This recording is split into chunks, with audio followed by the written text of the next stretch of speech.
que nós possamos entender o nosso chamado, o porquê somos chamados para trabalhar, e porquê somos jovens, e o que podemos fazer com a nossa juventude, com tudo aquilo que Deus tem preparado para nós. Nós não podemos falar da humanidade sem falar do grande homem que fez a divisão, a separação do antes e o depois dele. Este homem foi Jesus Cristo. Ele foi o homem que veio e ele fez uma separação. Tudo que nós falamos hoje é antes de Cristo ou depois de Cristo. E um outro homem que nós devemos usar ele como exemplo é Paulo. Porque sempre que falamos do cristianismo, nós vamos falar o cristianismo antes de Paulo e o cristianismo depois de Paulo. Então foram dois homens que fizeram a diferença. Foram dois grandes líderes que, ao trabalhar pela sua meta, eles mudaram o mundo, mudaram o rumo da humanidade. Foi Jesus que trouxe uma mensagem sobre o reino que tiraria o homem da escravidão. Então Jesus, ele veio com uma mensagem, e esta mensagem vai tirar o homem da escravidão, transformando o homem em mulher, homens e mulheres sem perspectiva, em herdeiros do seu reino. Jesus, ao vir, ele traz uma mensagem, e essa mensagem tira o homem da escravidão e leva o homem para ser herdeiro do reino a qual ele estava anunciando. Tomou homens simples da sociedade, mudando o seu coração e transformando o seu caráter, que fizeram mudar a história do mundo. Então Jesus é o primeiro homem, quando nós pensamos numa mudança, a qual nós devemos olhar para ele e ter ele como exemplo. O segundo homem é o apóstolo Paulo, que foi transformado em um encontro com o próprio Jesus Cristo, que teve uma mudança de mente, que passou de perseguidor a ser perseguido por amor ao Evangelho de Cristo. Então esses dois homens, eles traçam uma grande mudança na humanidade, e todos que querem ser líderes, todos que querem uma vida diferenciada, devem olhar para eles. O apóstolo Paulo, ele é considerado o maior vendedor do mundo, até os dias de hoje. Existe um livro a qual fala o melhor vendedor, e a vida de Paulo é contada nesse livro. Então todos aqueles que querem vencer devem olhar para Jesus, o ministério de Jesus, e olhar também para Paulo, que ele recebeu o Evangelho, ele comprou o Evangelho, e foi aquele que mais vendeu o Evangelho, que mais levou o Evangelho, que rompeu barreiras. Nós estamos hoje vivendo dias a qual nós temos recebido notícias que na Europa o Evangelho está diminuindo. Quantos creem no Evangelho? Amém? Se nós cremos no Evangelho de Cristo, e somos cristãos porque cremos em Cristo Jesus, nós temos que acordar para tudo o que está acontecendo. Esses dias, uma das notícias foi que uma das grandes sinagogas foi vendida para um grupo islâmico. Isso, em pouco tempo, poderá acontecer no Brasil. Se nós não entendermos qual é o nosso chamado, qual é a nossa posição. Se nós não entendemos como professores das nossas crianças, obreiros, qual é a nossa função na igreja, e jovens, qual é o nosso chamado. Se nós não olharmos e nos atentarmos para isso, logo nós não teremos um cristianismo tão forte, como igreja tão forte, como gostaríamos que fosse. Jesus, quando ele vem à terra, ele recrutou para o seu reino trabalhadores, obreiros, homens que estavam dispostos a trabalhar. E ele chama esses homens, no livro de João, capítulo 4, versículo 35, dizendo: eu vos digo, levantai os olhos e vede os campos que estão brancos para a colheita. Ele chama obreiros trabalhadores, não apenas obreiros trabalhadores braçais, mas pessoas que têm uma visão, que conseguem enxergar e ver. Porque muitas vezes os trabalhadores que são recrutados, eles só fazem aquilo que é para ser feito. Ninguém avança, ninguém cresce, ninguém conquista, se faz apenas aquilo que é chamado para fazer. Jesus, ele poderia dizer: olha, chegou a hora da colheita, vai lá e colha. Não, ele disse: é necessário que os trabalhadores tenham uma visão e possam enxergar que o campo já está pronto para ser colhido. Então, quando Jesus chama trabalhadores, chama homens com visão. Você que tem uma chamada para ser obreiro, para ser um trabalhador, não só pela comunidade cristã Fonte de Vida, mas pelo Evangelho de Cristo. A primeira coisa que você deve despertar é a sua visão. Levantar a cabeça. Ele diz: levantai os vossos olhos e vede. Se vocês não levantarem os olhos para tudo o que está acontecendo, se vocês não tiverem uma visão, além de vir o culto, de estar no culto, vocês não vão conseguir entender que é necessário que, para vencermos, para fazermos a obra do nosso Senhor Jesus Cristo, é necessário ter uma visão aguçada, uma visão apurada, que olha além daquilo que você consegue estar enxergando. Jesus viu que há necessidades de obreiros. Nos dias de Jesus, ele já declara a necessidade de obreiros. Porque obreiros não é qualquer pessoa. Obreiros são pessoas que conseguem enxergar além, conseguem ver além do homem natural, ou da pessoa que vem simplesmente a um culto. Então, quando eu aceito esse chamado de obreiro, eu tenho que saber que eu devo ser alguém muito especial. Quando eu tenho uma chamada para ter um trabalho dentro de uma comunidade, eu devo saber que há uma responsabilidade muito grande para mim. Há um chamado além de títulos, além de cargos. Eu devo entender que há algo para ser feito no reino. Jesus, ele deu a sua vida. Não foi para nós formarmos grupinho de pessoas, clubinho. Há um reino a ser estabelecido. E se o cristianismo está perdendo, é porque o reino não está sendo estabelecido. Os nossos filhos não estão sendo ensinados como devem ser ensinados.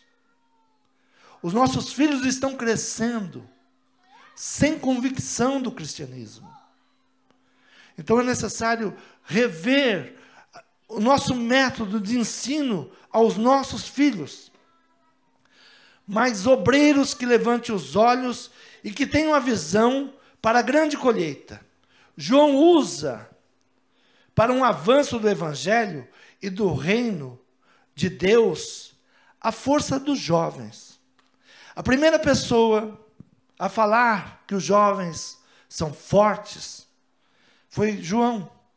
João, ele olha para o mundo espiritual. João foi um dos homens que conseguiu ver o mundo espiritual antes de muitas pessoas pudessem saber do final do mundo, de como o mundo iria seguir, como seria a guerra do anticristo. João, ele já tinha os olhos e a visão, e ele viu tudo isso. Tudo que nós temos no Apocalipse hoje foi a visão de um obreiro chamado João. Ele recebeu, mas para receber, precisa estar atento, precisa estar buscando. Então João, ele tem uma visão dos últimos dias, mas ele traz algo que nós devemos hoje despertar. E ele escreveu assim, capítulo 2, versículo 14, ele escreve assim: eu vos escrevi paz, porque já conheceste aquele que desde o princípio. Eu vos escrevi jovens, porque sois fortes, a palavra de Deus está em vós, e já vencestes o maligno.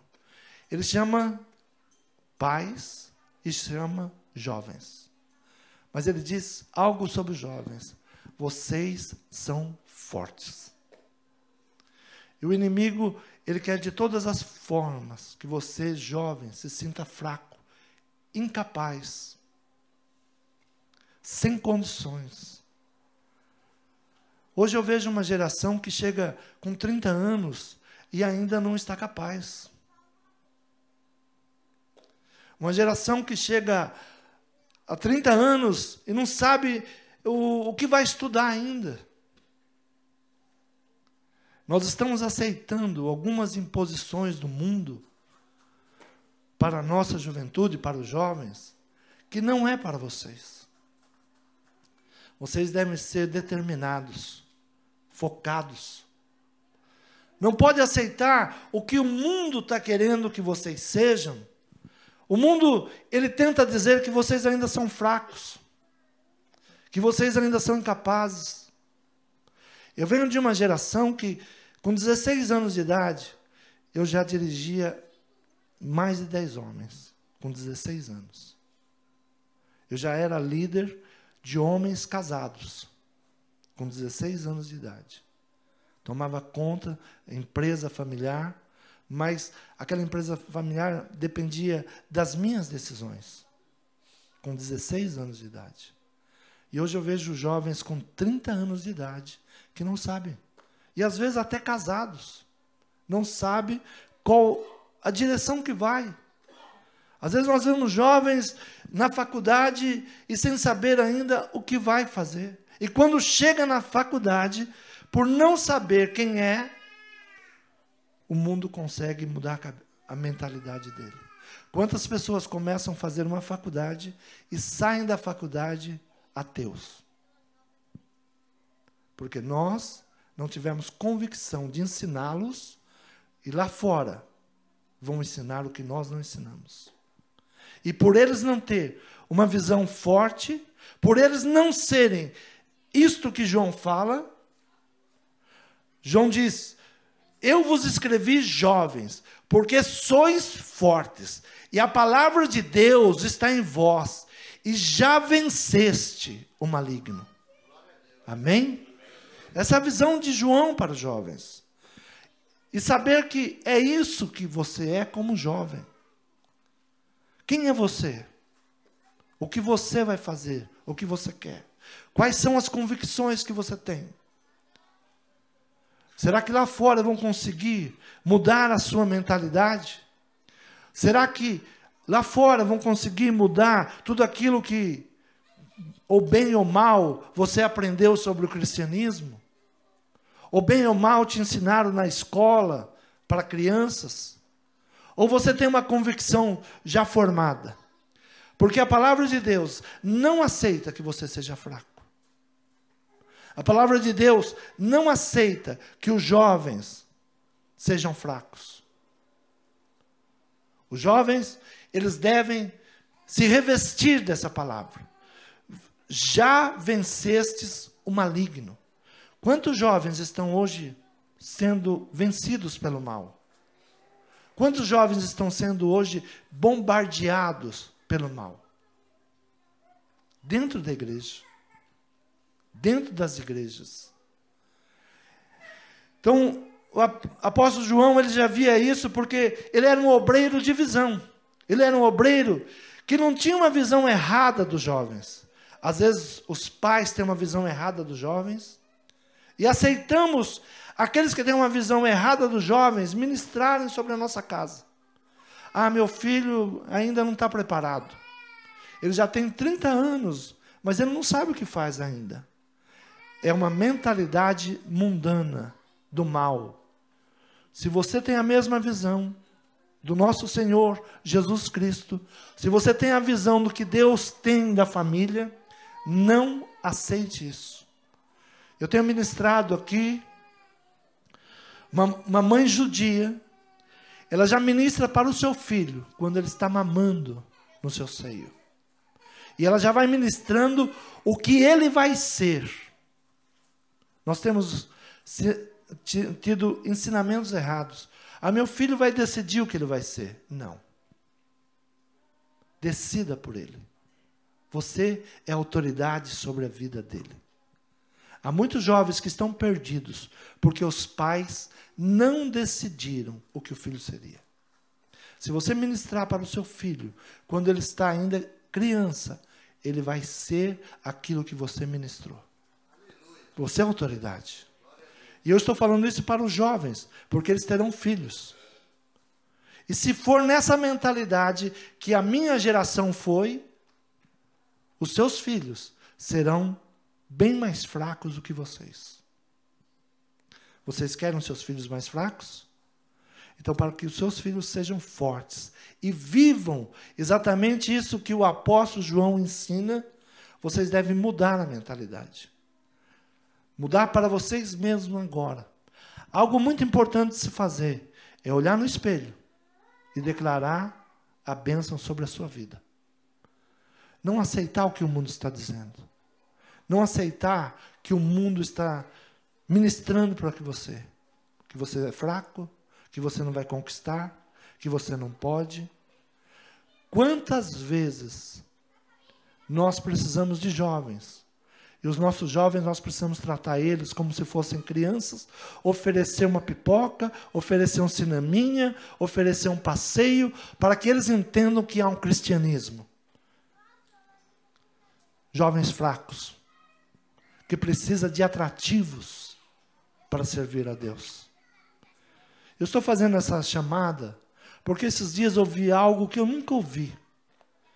Um jovem saiu da nossa igreja dizendo que a nossa igreja não tinha trabalho para jovens. É verdade. Porque os nossos jovens não foram ensinados a sair de 2 em 2 e evangelizar. É verdade. É verdade, porque os nossos jovens não são capazes de falar uma palavra da Bíblia, porque eles não conhecem. Eles estão fracos. Eles estão fracos, fragilizados. E para que eles venham, diferente de vocês, né? Vocês são fortes. Está nascendo na fonte de vida uma juventude forte. Que vai entendendo que para o Evangelho de Cristo ser estabelecido, o reino de Cristo ser estabelecido, não é com dança, não é com pipoquinha, é com jovens sábios, que na faculdade fazem reuniões. Quantos jovens aqui estão fazendo uma reunião na faculdade? Mas vão fazer. Amém? Nós temos que reunir pessoas na faculdade, falar de Jesus. Se você não faz isso, os outros estão fazendo sobre drogas, sobre prostituição e tantas outras coisas. Se você chegar na sua faculdade e começar a reunir 3 pessoas, as pessoas vão saber que você é uma pessoa sábia e que você pensa diferente.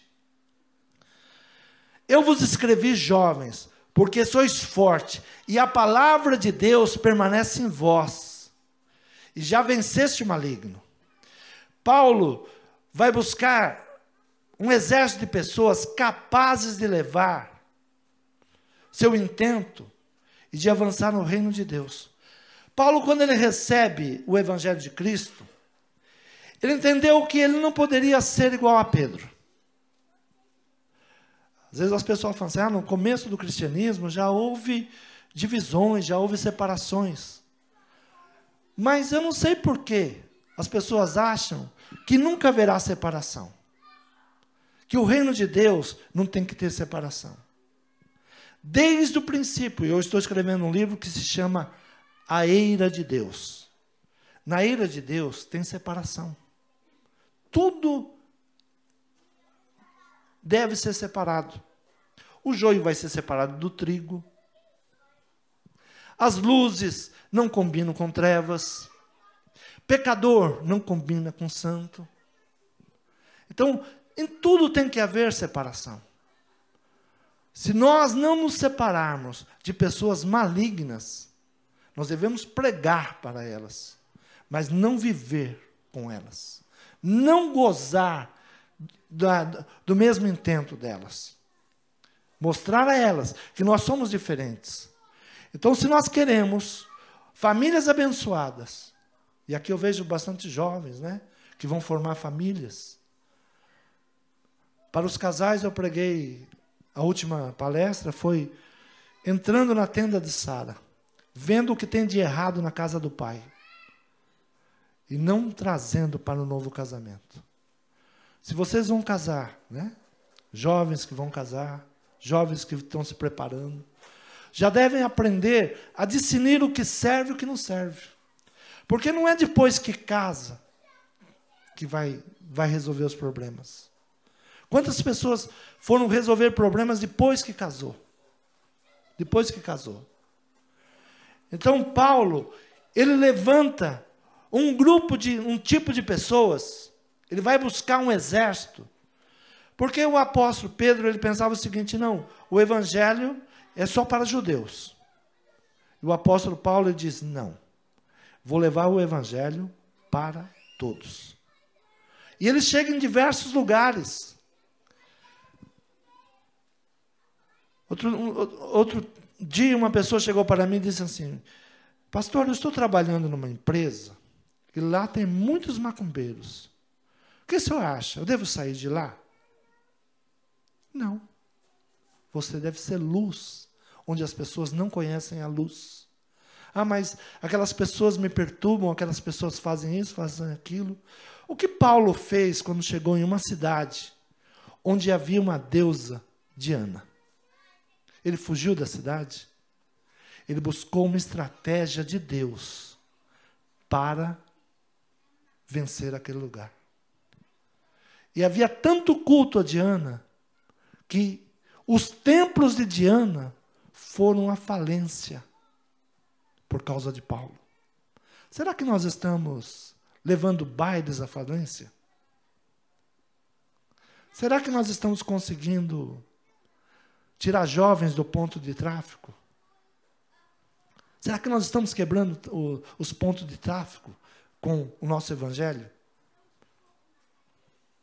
Ou nós queremos nos fechar em 4 paredes e esquecermos que nós somos a luz? Paulo, ele ia a lugares onde havia outros deuses e pregava o Deus que ele cria, o Deus que ele confiava, o Deus que ele recebeu. E para fazer isso, Paulo, ele fala de alguns tipos de homens que nós precisamos para vencer. 1 Timóteo, segunda carta ao apóstolo Timóteo, capítulo 2.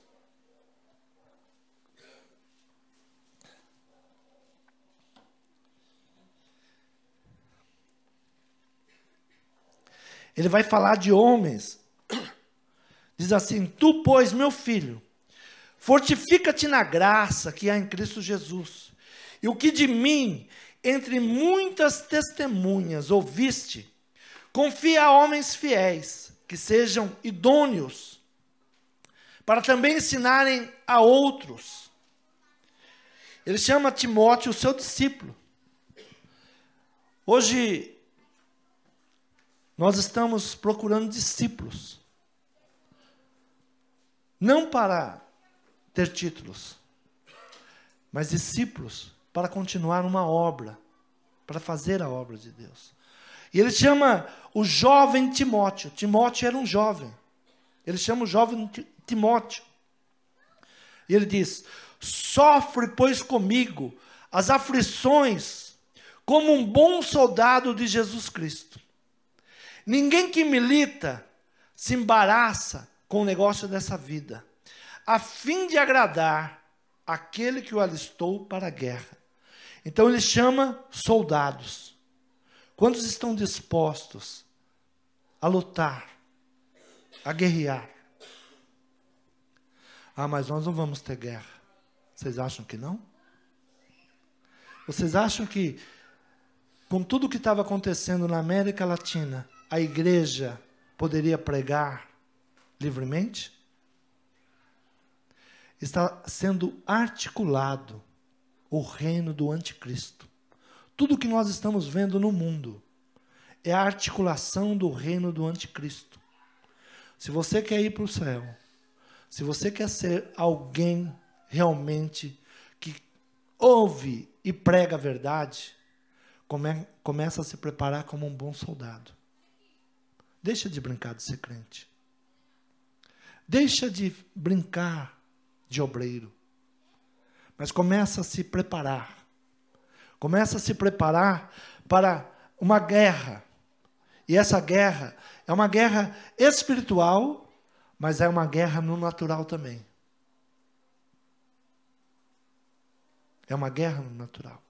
E Paulo diz que o primeiro homem que ele precisaria para levar o reino de Deus seria o soldado.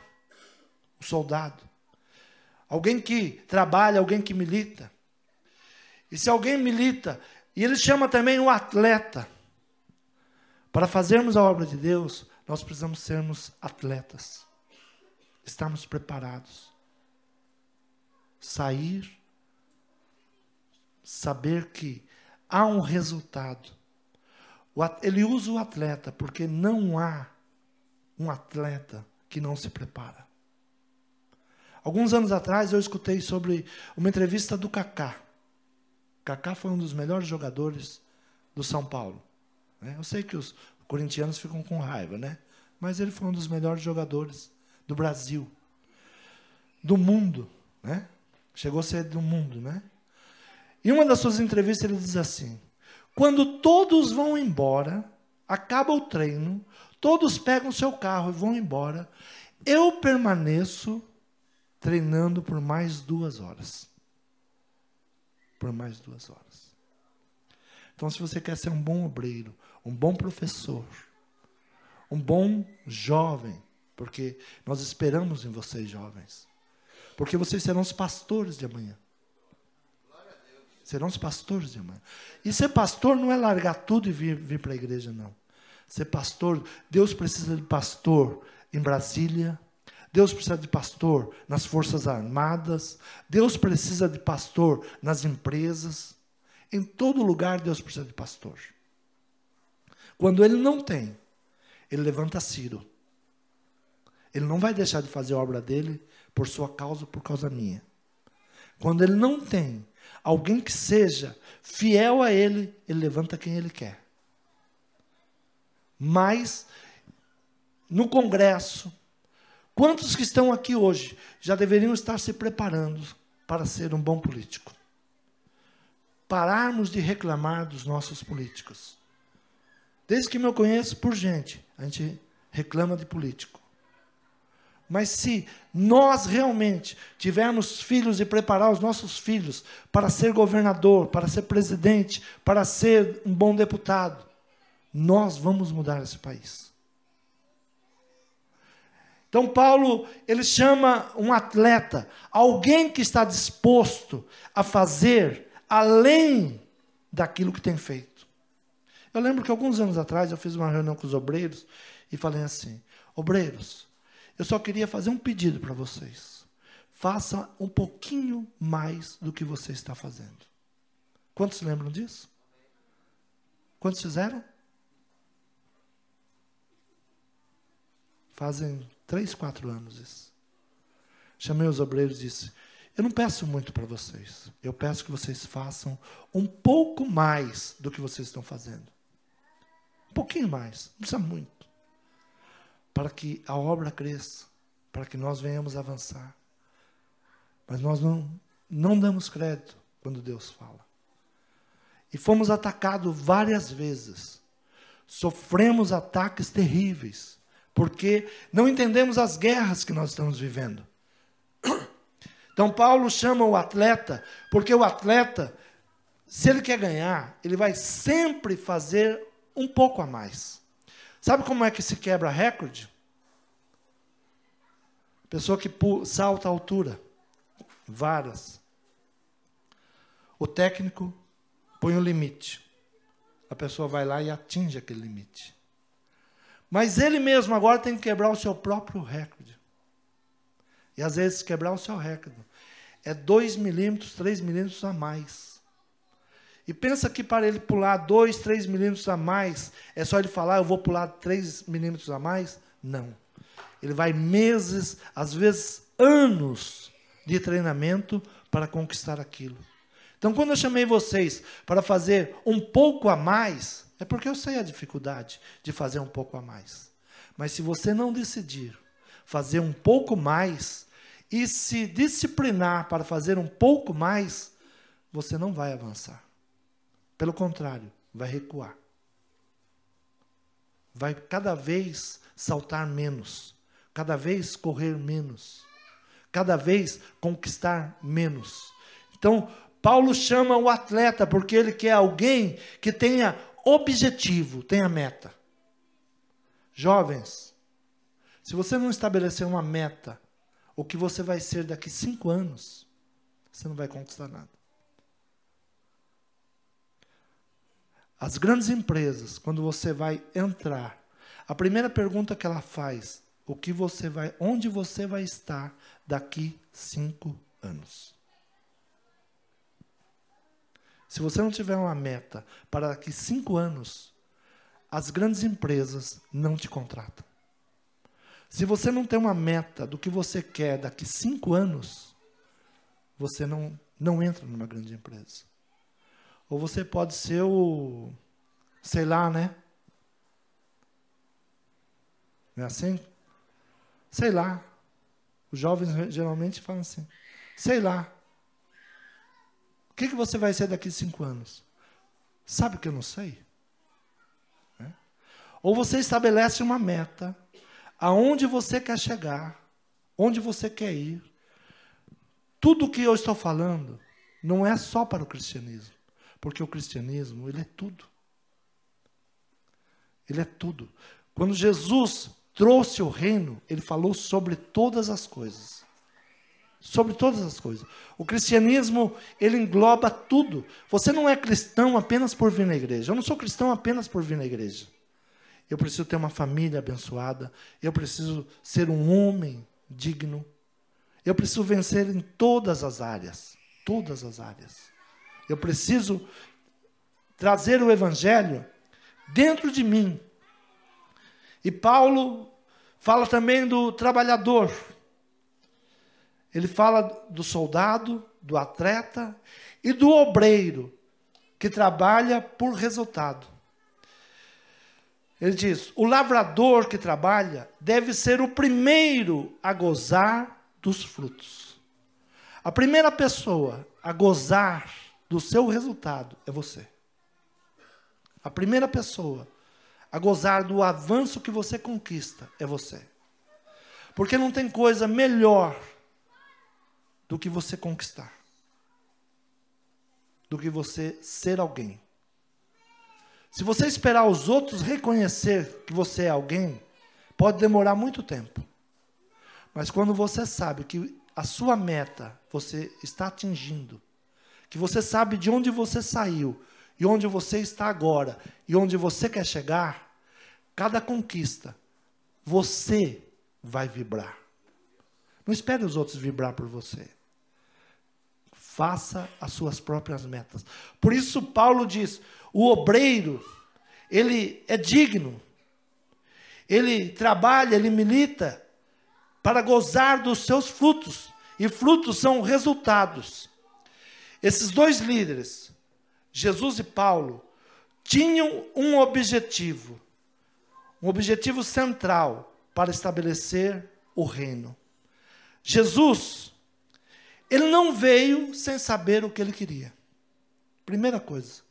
Jesus vem como homem, mas ele tinha um objetivo. Ele já sabia qual era o seu objetivo e por que ele estaria lutando por aquele objetivo. Lucas capítulo 4, versículo 18, ele diz assim: o Espírito do Senhor é sobre mim. A primeira coisa que nós devemos ter é o Espírito daquele que nos chamou. Eu não posso ser membro da fonte de vida se eu não tenho o Espírito da fonte de vida dentro de mim. Se eu luto pelo evangelho de lá, o evangelho da igreja de lá, e eu não tenho dentro de mim a fonte de vida. Para ser um obreiro da fonte de vida, eu preciso ter o Espírito da fonte de vida. E ter o Espírito de Deus. Né? Mas se eu quero o crescimento desta igreja, se eu quero o crescimento da nossa obra, da obra que nós estamos fazendo, a primeira coisa que eu devo desenvolver dentro de mim é o Espírito da fonte de vida. O Espírito da fonte de vida. Outro dia eu disse aos pastores, olha, nós estamos errados. E nós estamos dando aos nossos discípulos exemplos errados. Nós não falamos de nós e começamos a transmitir tudo que fazem os outros. Vamos começar a valorizar a nossa obra, o nosso trabalho. Não foi isso, pastor Paulo? Porque tudo era bonito nos outros. E nós éramos os mais feios. Não. Nós estamos fazendo uma grande obra. Poucas igrejas, com 19 anos, têm a estrutura que Deus nos deu. Poucas igrejas. Eu sou um homem que conheço mais de 200 pastores. Mais de 200.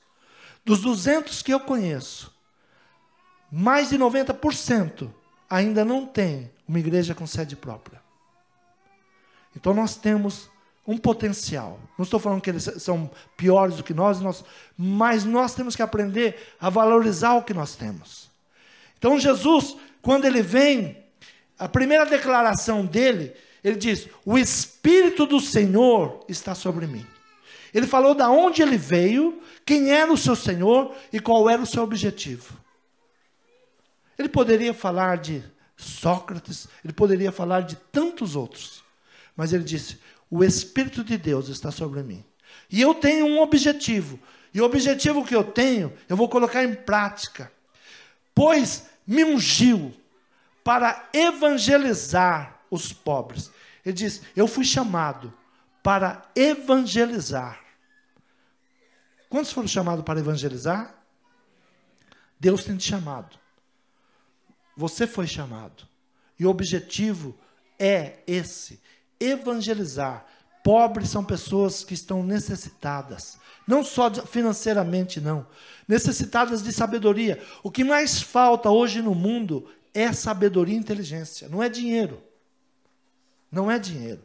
Porque as pessoas que estão mendigando, não é porque ela não tem dinheiro, é porque ela não tem sabedoria. Vocês concordam ou não? 90% das pessoas estão por aí mendigando porque não tem sabedoria, não tem inteligência. Enviou-me a curar os quebrantados do coração.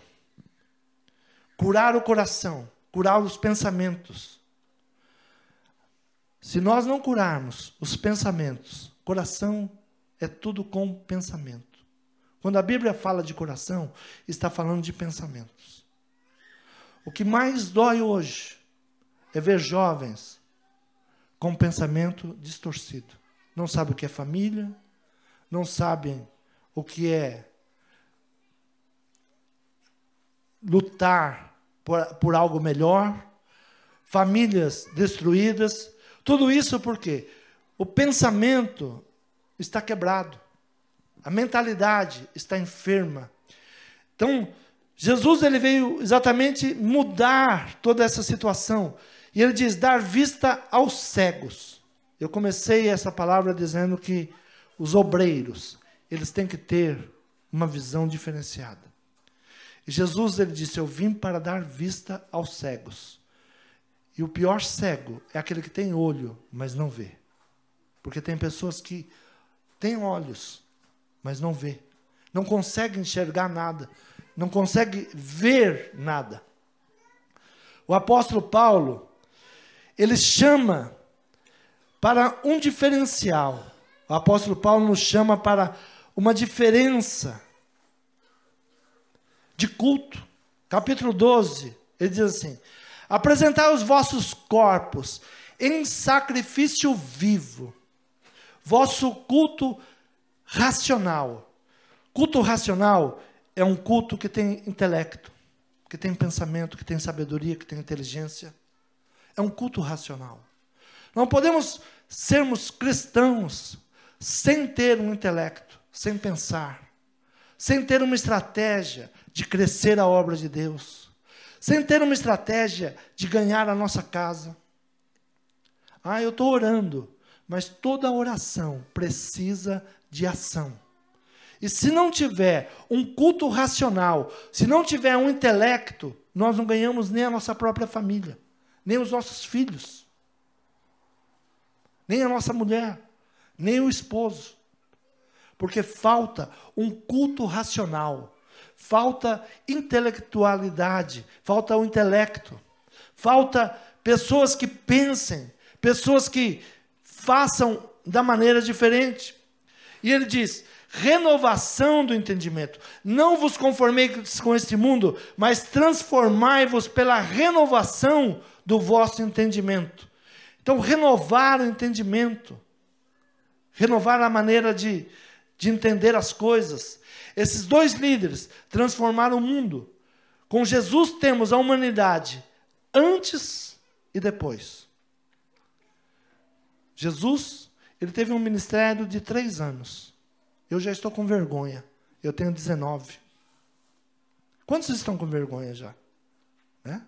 Jesus teve 3 anos de ministério. Em 3 anos, ele fez um marco. Ele dividiu.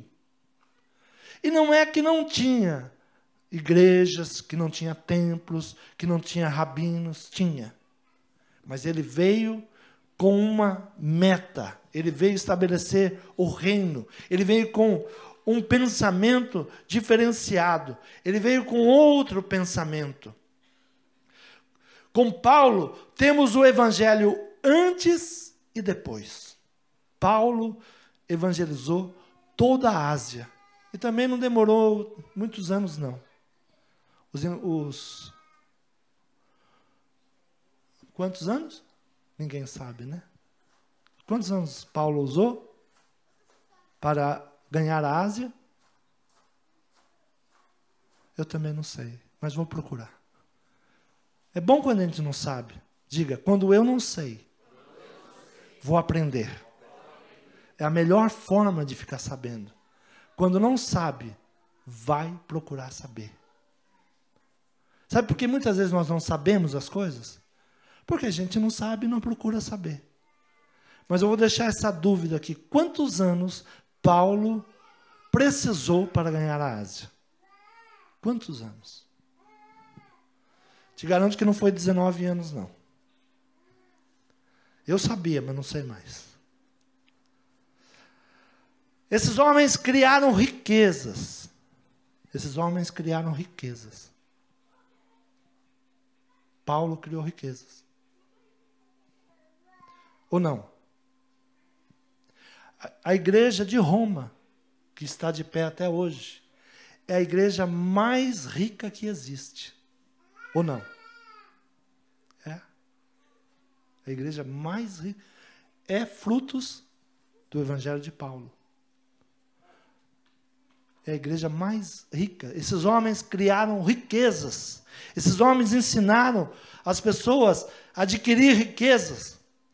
Para criar riquezas, 3 elementos são necessários. 3 elementos. Primeiro, ideia. Quantos querem ficar ricos? Amém? Eu vejo o Marcos, o Motiva. Eles têm vídeos para ensinar a ficar ricos, né? Gilberto. Aí eu perguntei para eles: e por que vocês não estão ricos? Ele falou: só tive a ideia ainda. Mas já, então começou certo.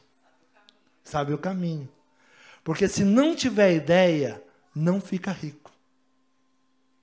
Então a primeira atitude para mudar, a primeira atitude para um crescimento, a primeira atitude para uma grande mudança, o ponto de partida é ideia.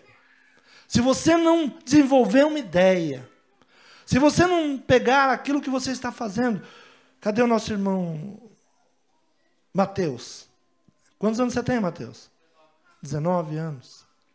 O Mateus já tem um vídeo, já tem um trabalho na internet, que esses dias bateu 50 mil pessoas, é isso? 50 mil pessoas. Uma ideia. Ele foi na ideia do Marcos, que foi na minha ideia. Foi isso? Hoje ele está com mais de 50 mil acessos. Daqui uns dias, ele está vivendo do trabalho dele. E ele é professor de música. Então, precisa ter uma ideia. Precisa ter um começo. Precisa ter uma atitude. Precisa ter uma decisão. Então, primeiro passo, ideia. Segundo, caráter. Não existe coisa pior do que riqueza sem caráter. Não existe coisa pior. Quantos homens enriquecem e a primeira coisa que ele faz é trocar a mulher? Não é assim? Jogador de futebol, namorava a menina do bairro, a menina levava lanche para ele, ele ia lá, não tinha dinheiro nem para ir lá treinar, a menina arrumava dinheiro para ele ir. Primeiro dinheiro que ele recebe, primeiro contrato, o que ele faz? Muda de namorada. Não há coisa pior do que riqueza sem caráter. Não há coisa pior do que prosperidade sem caráter.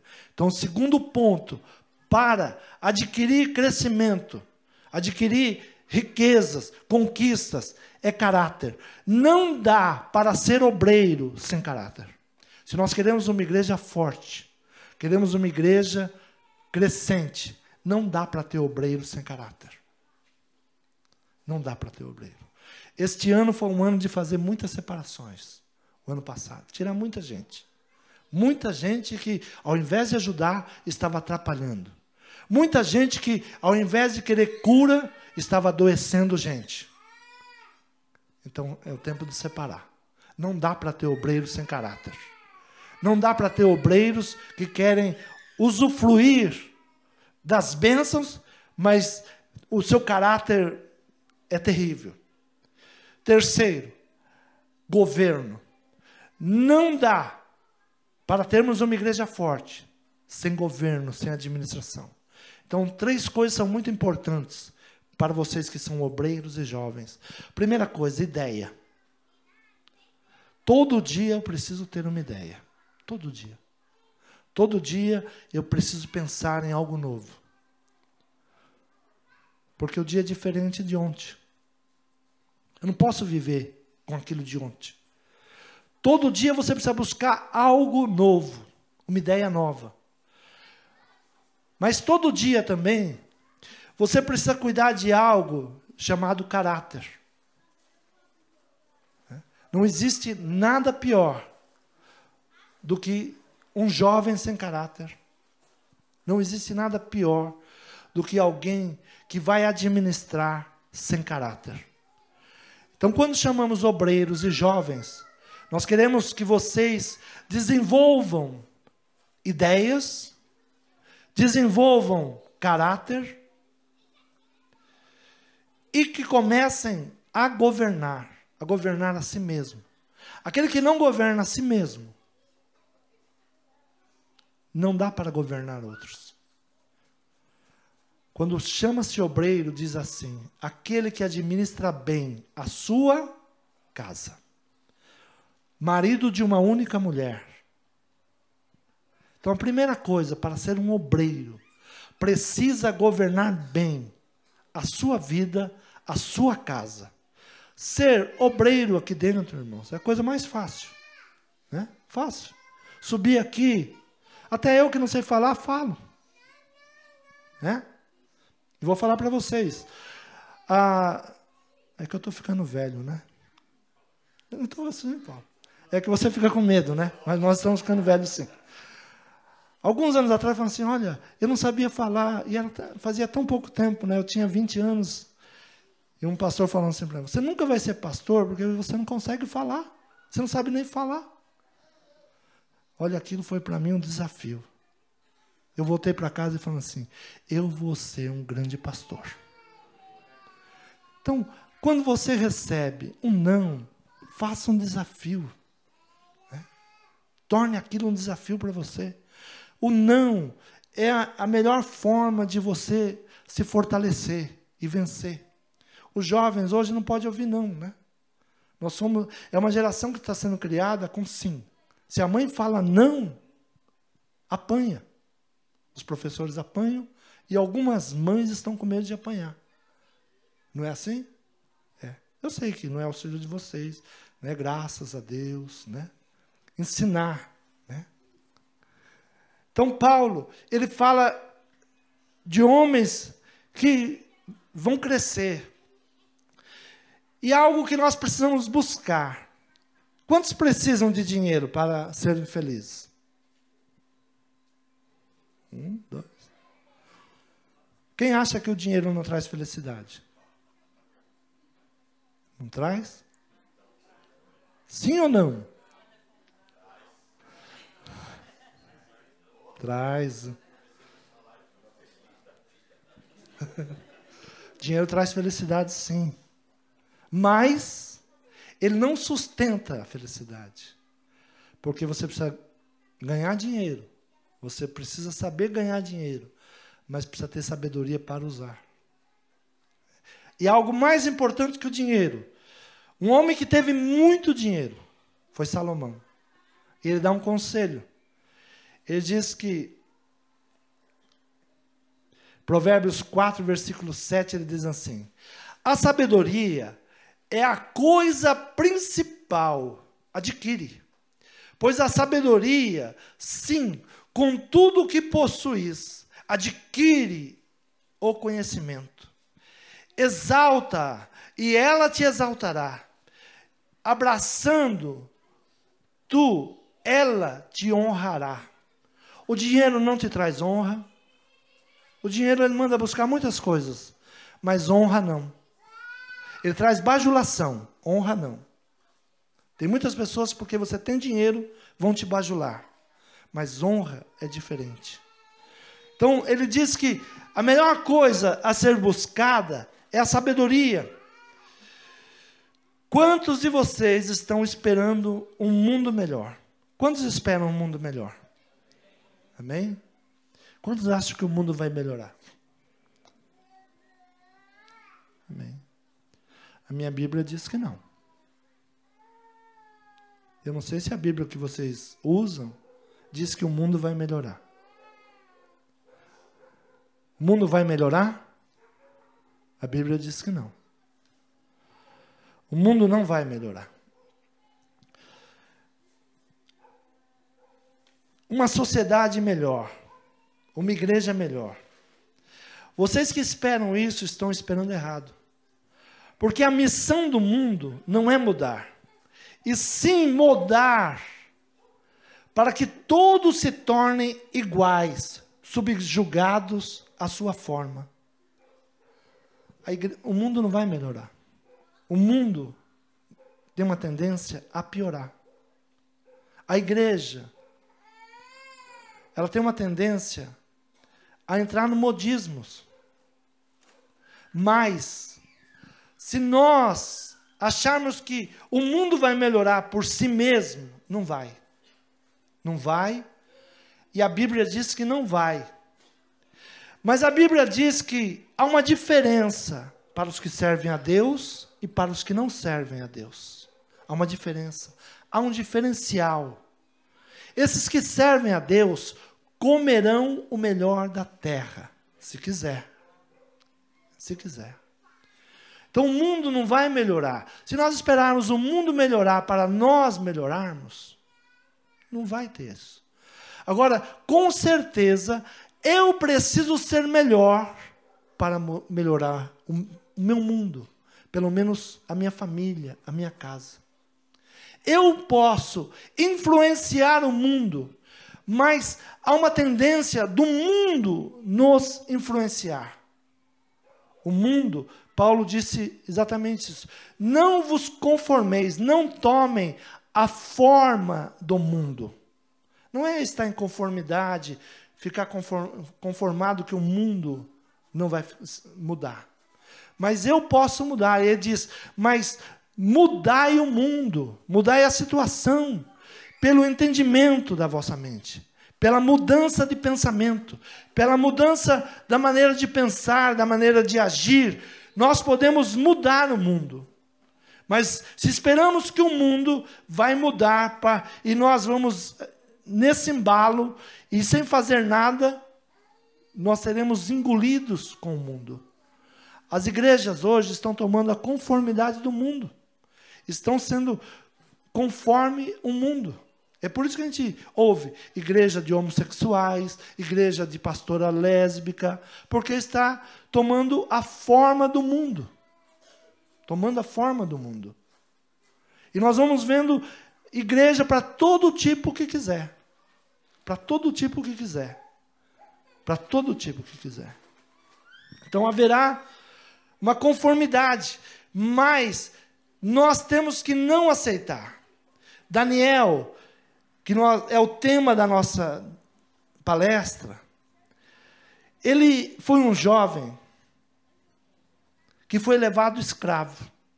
E ele vai para a Babilônia. Ele poderia lá estar esperando a Babilônia mudar, para ele poder ir embora. Mas a Babilônia, o mundo, representado o mundo hoje, ele quer os melhores jovens. Ele quer os melhores jovens. Ele quer os jovens mais preparados. Mais preparados. O camarada que já está se acabando lá no crack, não serve mais para ninguém, a não ser para Cristo resgatá-lo e colocar ele de pé de novo. Mas o mundo não quer ele. É por isso que quando você vai para o centro da cidade, outro dia eu tive uma visão que eu tremi da cabeça aos pés. Eu tive a infelicidade de estar ali na Estação da Luz, 5:30 da tarde. Eu vi uma cena, saindo jovens de tudo quanto era buraco, se reunindo no meio da rua, e eu iria passar com um carro por ali. Eu temi, eu nunca tinha visto aquilo. Se você for para o centro da cidade, depois das 6 horas da tarde, você está arriscado a não voltar mais. De tantos jovens que saíam, jovens que pareciam zumbi, saindo de tudo quanto é lugar e se juntando, porque a partir daquele momento, a partir daquela hora, a rua era para eles. Os comércios fechavam e eles iam fazer ali o que bem entendesse. Então nós temos que entender que o mundo, ele quer você. Você que está aqui hoje. É por isso que você tem que tomar uma decisão quem você vai ser daqui 4, 5 anos. Se você não tomar essa decisão, o mundo vai tomar por você. E eu disse outro dia que, se você não decidir quem o seu filho vai ser quando tiver 15, 16 anos, não se incomode não. O traficante já decidiu que ele vai ser drogado. Porque ele quer continuar vendendo a droga dele. Ou você ministra sobre o seu filho, ou o traficante nas escolas vai fazer isso. Então Daniel, ele vai levado como escravo. Mas o rei Nabucodonosor, ele tem uma visão dos jovens que ele precisa. O rei do mundo, o rei daquilo que representa hoje o mundo. Ele diz assim: e disse o rei a Apenaz, primeiro capítulo de Daniel, versículo 3, chefe dos seus eunucos, que trouxesse algum dos filhos de Israel, da linhagem real e dos nobres, jovens em que não houvesse defeito algum, formosos de aparência, instruídos em toda a sabedoria e sábios em ciência, entendidos no conhecimento, que tivessem habilidade para viver no palácio do rei, a fim de que fossem ensinados nas letras e na língua dos caldeus. Sabe o que o mundo quer? Você que é um príncipe, uma princesa, ele quer te instruir na linguagem deles. É você que serve para eles. É você que é uma princesa e que é um príncipe, que o mundo está atrás de você. Porque quem está lá na estação da luz, o mundo não quer mais ele, quer você. Ele quer destruir a tua vida. Ele quer trazer os seus ensinamentos para você. E você ser um instrumento na mão deles. A decisão é dos jovens hoje. Você está indo a uma faculdade. Você pode evangelizar a sua faculdade ou sair de lá ateu. A decisão é sua. O que você pensa? Você pode estar em uma empresa e evangelizar a sua empresa ou sair de lá nas baladas da sexta-feira à noite. A decisão é sua, porque o mundo quer você. Ou você faz parte do reino de Deus, ou você está a serviço do reino de Deus, ou você é um soldado que milita a boa obra, ou você é um atleta que vence as metas, ou você é um trabalhador que vai usufruir do seu resultado, ou o mundo tem as estratégias para ganhar você. E você que é princesa, você que é o príncipe, é você que eles querem.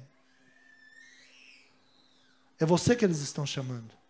Por isso os jovens de hoje devem sair daqui com uma decisão, com uma ideia, com saber que não vai mais ficar da mesma maneira, que vai ter uma mudança de mente, que vai pensar diferente e vai fazer o que Paulo ensina, transformação de mentalidade. Aí você vai entender que quem quer que você use a tatuagem é um mundão. Quem quer que você use brinquinhos é um mundão. É um mundão. Então, o que você quer? Seguir o que o mundo quer para você? Colocando tatuagens que todas elas têm um significado no mundo espiritual? E quem fez, se arrependa, porque deu legalidade ao mundo espiritual. Deu legalidade. Foi no embalo, ouviu conversinhas, achou que era legalzinho. O mundo não está brincando. O mundo espiritual não está brincando. Se fez, se arrependa. Peça perdão a Deus. Peça perdão a Deus e mude. Então Daniel, ele está ali na Babilônia. Ali era o centro da moda. Tudo que se pensava em moda no mundo saía da Babilônia. Tudo que era riqueza saía da Babilônia. Nos dias de Daniel, a influência da Babilônia era em cima de 120 nações. 120 nações. Vocês pensam que era brinquedo? Não era brinquedo, não. 120 nações estavam debaixo do comando desse rei. E lá chega Daniel e mais seus companheiros. E esse rei logo olha para esses jovens e dá ordem ao seu eunuco. Olha, prepara eles. Prepara eles, porque nós precisamos deles. O mundo está dizendo isso. O mundo está olhando para a igreja e falando assim, dentro da igreja tem muitos jovens com talento. Eu fico abismado quando assisto o programa de música. Música. A maioria dos cantores hoje saíram das igrejas. Saíram das igrejas. Posso enumerar um monte.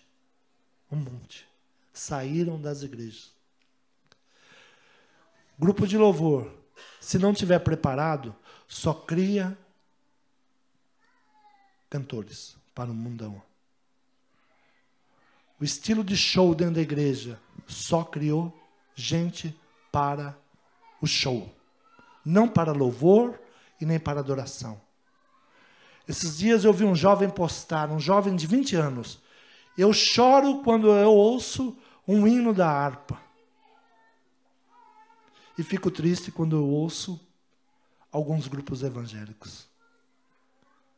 Eu poderia usar essa palavra que é uma verdade, né? Ainda bem que foi um jovem de 20 anos que usou isso. Ele, nem sei se ele sabe os hinos da harpa, mas foram hinos inspirados por Deus. A harpa cristã tem um dos compositores que se chama Paulo Leiva Macalão. Né? A gente não usa a harpa, né? Um dos grandes compositores. Ele nunca enriqueceu. Ele nunca foi famoso. Os hinos dele hoje pode-se usar, quem quiser usar, faz uma roupagem nova. Hoje nós vemos, o camarada aparece, um mês, já está começando a cobrar 40, 50 mil para vir numa igreja. E nós achamos isso lindo e maravilhoso. O mundo está procurando artistas. O mundo está procurando gente com talento. A decisão é sua. Viu, Mateus? A decisão é sua, Mateus. Né? Você está com 50 mil pessoas te seguindo. O mundo gosta disso. Mas use isso para o reino de Deus. Amém? Então, Daniel, ele entra dentro desse reino, para que no fim pudessem estar diante do rei. Olha a decisão do rei. E o rei lhe determinou ração de cada dia, de porção de manter, porção de manjar do rei e do vinho que ele bebia, que assim fosse criados por 3 anos, para que no fim deles pudesse estar diante do rei. O mundo investe. Se precisar 3 anos, ele vai te preparar por 3 anos. O mundo investe. Mas Daniel, ele dá uma resposta ao rei, ele teve uma ideia.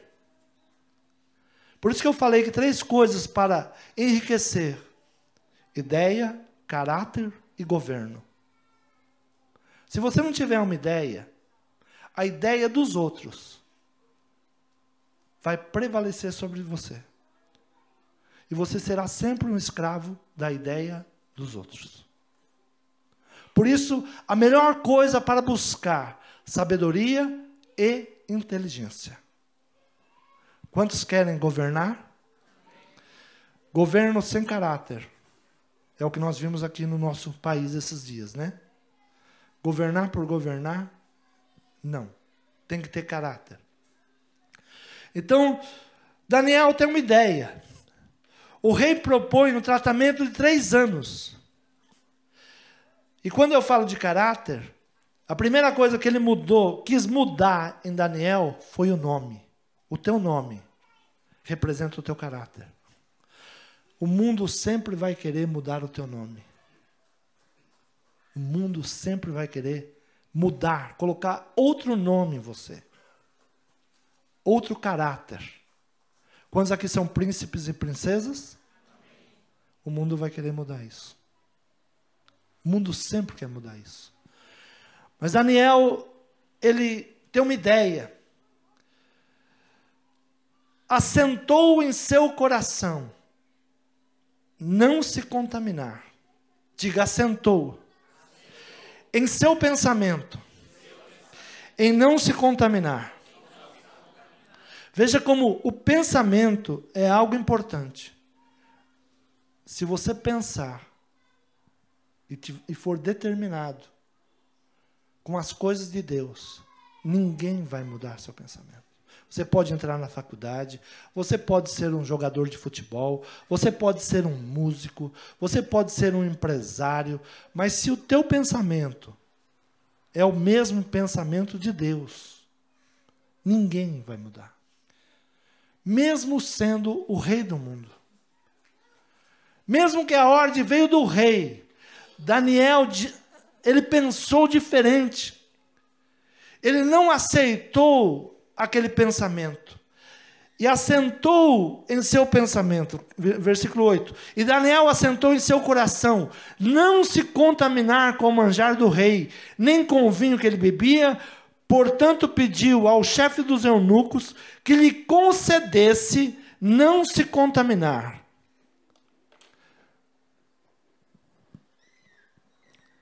Quando você é decidido no que você quer, ninguém vai mudar o seu pensamento. Quando você sabe o caminho que deve caminhar, ninguém vai mudar o seu pensamento. Ninguém. Por exemplo, tem muitas igrejas que eu admiro, mas a doutrina deles não me muda, porque eu sei o que eu quero.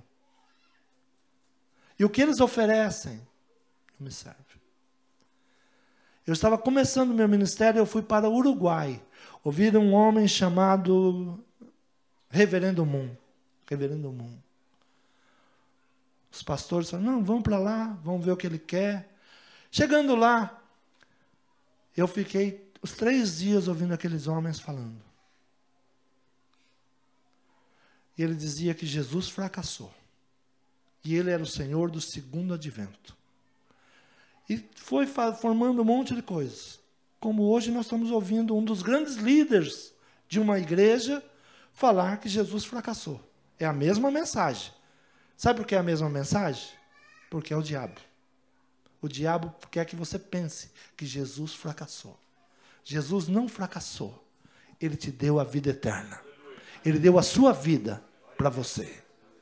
Então não é qualquer filosofia, não é qualquer doutrina, não é qualquer ensinamento que me convence. Porque eu sei. Eu sei. Então quando você sabe, ninguém muda o seu pensamento. E saímos daquela reunião, a oferta para pastor, há 20 anos atrás quase, 20 anos atrás. 6 mil reais de salário, casa, carro, escola para filhos. Você pensa que muitos pastores não foram? Foram. Mesmo sabendo que aquilo que aquele homem pregava era diabólico. Mas foram porque não tinha convicção quem era Jesus. Então eu não estou para ouvir qualquer pregação. Eu não estou para ouvir qualquer igreja. Eu não estou para postar coisas de qualquer igreja. Não. Eu tenho convicção. Eu sei o evangelho que eu sigo. Eu sei o evangelho que eu prego. E o evangelho que eu recebo. Não é qualquer evangelho que eu recebo. Primeira coisa. O pastor Paulo me chamou o ano passado, né, pastor Paulo? Pastor Paulo, tem um pastor pregando para casais, ele é uma gracinha. Todo mundo ri. Eu falei, com quem ele anda? Com o maior pastor adúltero de São Paulo. Adúltero há 20 anos no seu ministério. Eu disse ao pastor Paulo, ele pode ser muito engraçadinho, para a minha vida não serve. Ele pode contar piada, ir em programas de televisão, mas para o meu evangelho, para a minha família não serve. Aprender o que serve e o que não serve. Não é porque está na mídia que é bom. Não é porque está na mídia que nós devemos crer. Não é porque está na mídia que é algo grande. Não. Então, Daniel, ele estava no centro do mundo. Ele estava de onde saía todas as leis. 120 países obedeciam às leis daquele país.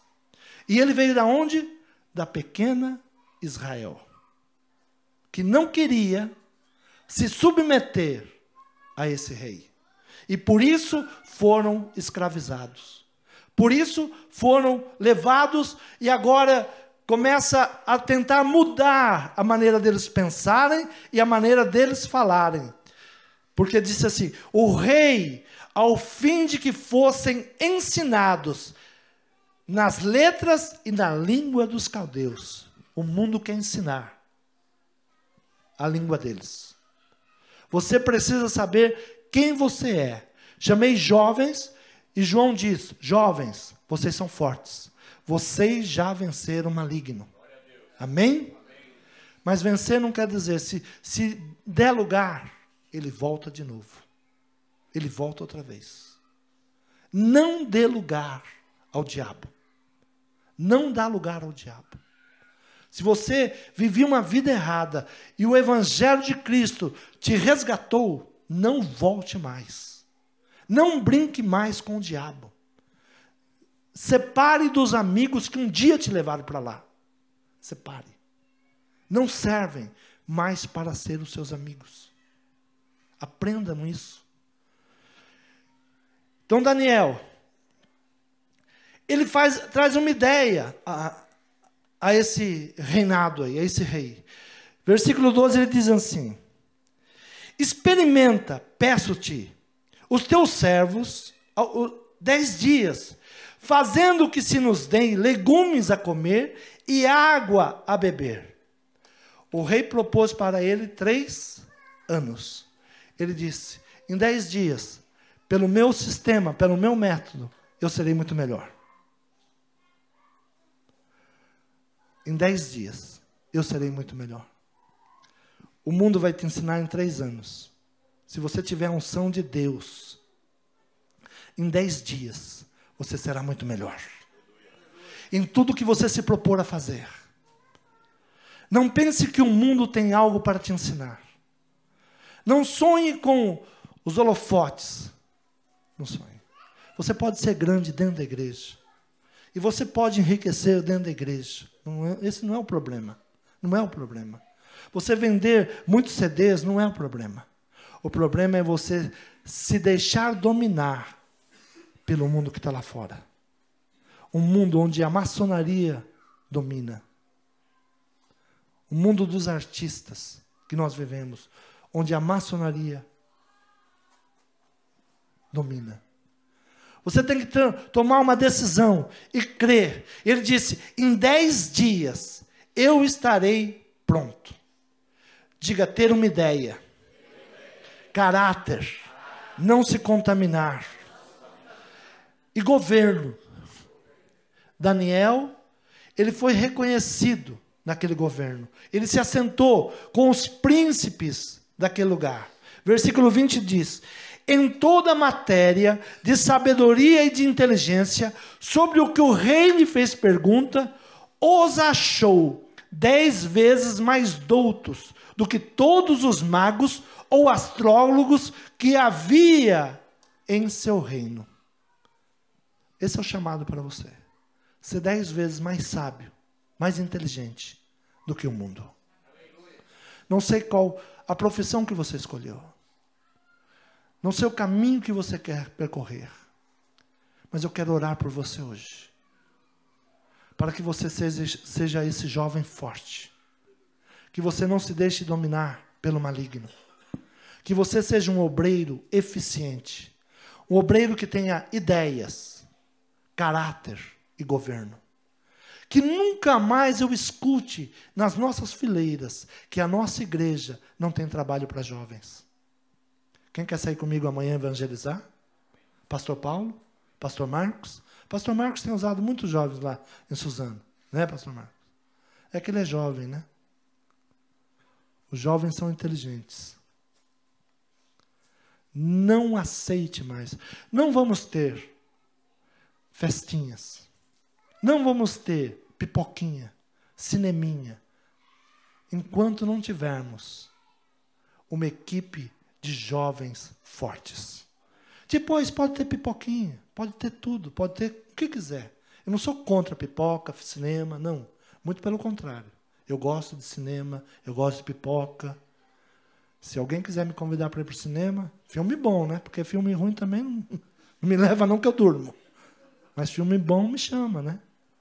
Ó, pastor, ganhei umas entradas aí. Toma, pastor, né? Boa ideia, né, pastor Paulo? Então, não importa qual é a área que você vai. Não se contamine, não se deixe levar. Em toda matéria de sabedoria e inteligência, Deus vai levantar no nosso meio homens e mulheres capazes. Você não precisa buscar em outro lugar. Deus vai te dar uma ideia. Naquilo que você se propor a fazer, Deus vai te dar boas ideias. Você crê? Amém. Quantos querem isso? Amém. Quantos querem uma mudança no ministério? Quantos jovens querem ser jovens inteligentes e com sabedoria? Amém? Os achou 10 vezes mais doutos do que todos.